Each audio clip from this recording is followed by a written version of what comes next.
Hey guys, it's Jocelyn Roberts. I want to share with you some Chrome extensions that I think every teacher should have in their tech toolbox today. So the first one I want to talk about is crafty text. But before I just get into that, let me just check with everybody and make sure they know how to get to extensions. So you want to just, in your Chrome browser, you want to type in Chrome Web Store. Be that first link. And it gives you a list of all the different extensions they should suggest or recommend. So let's type in the one I was just talking about, crafty text. Now I already have it downloaded and it's installed up here. But for anybody that does not have this, there will be a blue box where you click on, it says install. So you install it, and then all of your extensions for Google are going to be located in the top right-hand corner. So crafty text simply takes text and makes it much larger. So if I need to share something with my class, I'm going to copy it.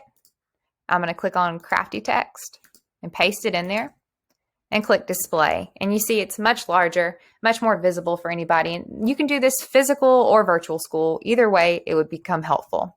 To get out of this, you just simply have to click on the icon again.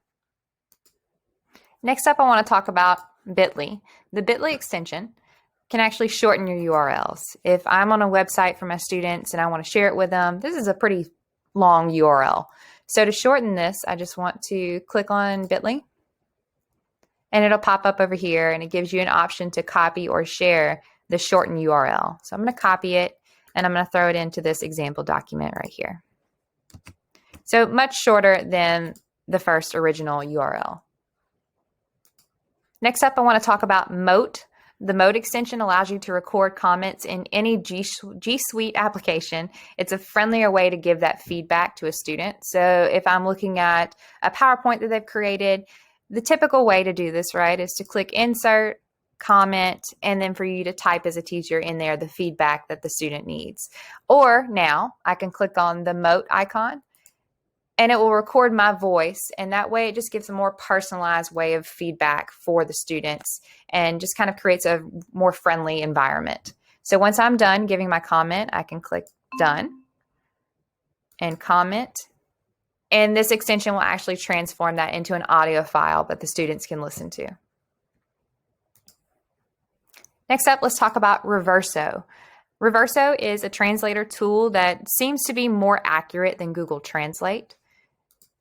So once I have the extension already up here, I can just go to any website and maybe I want to translate the first paragraph for one of my EL students.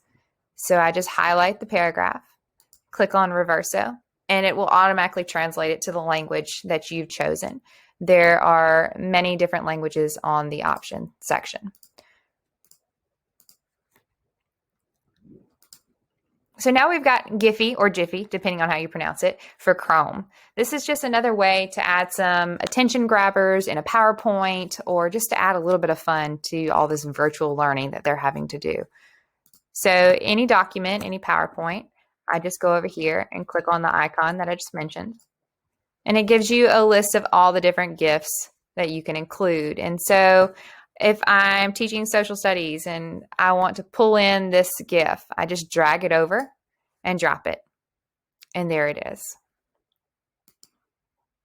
Since we're on the topic of entertainment and having attention grabbers for our students, another extension that's great is called Custom Cursor for Chrome. So on the icon up above, you can actually select any type of cursor you want to change your current cursor to. You even can download some. And they're all for free. I downloaded the Harry Potter set because I'm obsessed, and then also Halloween because of the time. So maybe I want to add in this broom and witch hat. So now you can see my cursor has changed. And so when we're over in another website, you'll see that cursor reflect what I've chosen in the extension. Now, if we want to get rid of it because it's annoying or because you're doing a business presentation, not to where you no longer need that cartoon cursor, you just have to go back over here and click on the power button and it'll get rid of it. Our next extension is called One Tab. So if you're the type that likes to have about 12 different tabs open at the same time, it may slow down your computer, it may cause it to lag a little bit. Clicking on the One Tab icon will combine all of these obviously into one tab. So you have the option to restore them back to their normal location or delete them. You also have the option to share as a web page, which could be helpful as a teacher. If you have a bunch of different tabs that you need to share with your kids, you can compile them and then share them in one web page source. So let's restore them back and talk about this last extension that we have today. So the last one I want to discuss is called Extensity. Extensity allows you to enable and disable extensions quickly.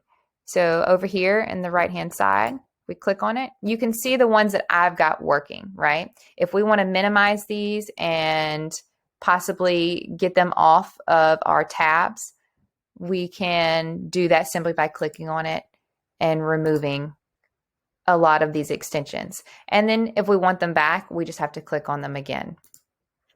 So again, these are just a few of the extensions that I like to use as a teacher, and this can be helpful for other people who are not educators as well. Hope you enjoyed it, and I'll talk to you later.